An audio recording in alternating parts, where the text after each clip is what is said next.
मेरे YouTube channel पर आपका स्वागत है। तो हम इस सीटी एंड पीटी के सीरीज़ में सीटी के बारे में पढ़ेंगे, पीटी के बारे में पढ़ेंगे। सीटी टेस्टिंग, पीटी टेस्टिंग, उसमें क्या क्या एरर्स होती हैं, क्या क्या प्रॉब्लम्स होती हैं, उसमें किस तरह के फॉल्ट्स आते हैं, इन सब चीज़ों के बारे में जानने की कोशिश करेंगे। तो इंडस्ट्री में सीटी एंड पीटी यूज़ क्यों होता है, सबसे पहले जानना ये ज़रूरी है।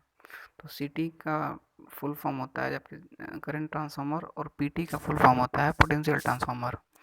सीटी सीटी को it is nothing but a step up transformer and PT is nothing but a step down transformer।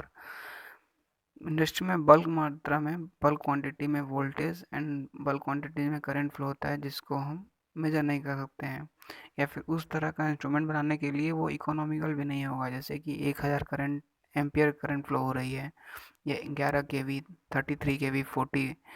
तो इस बल्क वोल्टेज को भी मेजर करना इतना इजी नहीं है और इकोनॉमिकल नहीं है। जो हम इंस्ट्रूमेंट बनाएंगे वो इकोनॉमिकल भी नहीं होगा, इसलिए हम उस वोल्टेज और करंट को स्मॉल क्वांटिटी में बना लेते हैं। उसके बाद हम क्या करते हैं, उसको मेजर कर लेते हैं। जैसे कि करंट ट्रांसफार्मर वही काम करता है।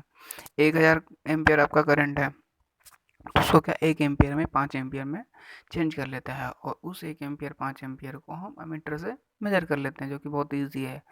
सिमिलरली इसी तरह पीटी के साथ में है।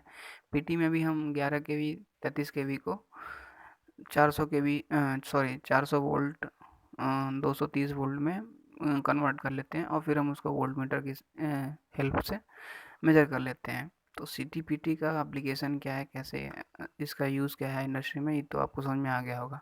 नेक्स्ट वाले लेक्चर में हम C T and P T की वायरिंग डायग्राम देखेंगे। उसके बाद उसमें किस तरह की टेस्टिंग की जाती है, उसकी इंस्टॉलेशन कैसे होता है, उसकी कमीशनिंग कैसे होती है, उसमें किस तरह के फॉल्ट आते हैं, उसके बारे में डिस्कशन करेंगे। Thank you.